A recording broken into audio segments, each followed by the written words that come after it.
hope you're having a great day. Let's put together this simple Shamrock St. Patrick's Day card.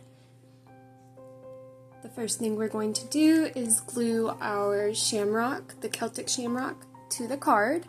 To do the print cut element, we're just going to ungroup all of that, take the banner part of the card that we want print as a print and cut, and add registration marks, line that print and cut element the way we want it, and just send it to the printer. It is as simple as that. Now it's time to put the banner on, and I am going to pop dot elements of this banner and leave others flat. It's just a way I like to add dimension in an otherwise simple design. You can of course just glue everything straight onto the card if you don't have or want to use your foam squares.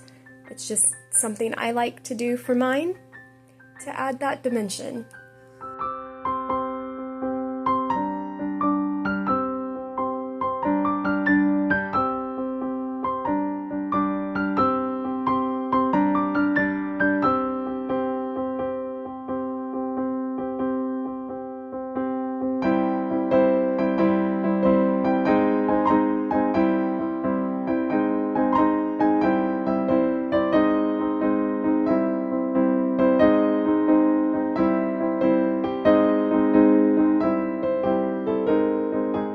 There you have it, an adorable and easy St. Patrick's Day card with a Celtic shamrock.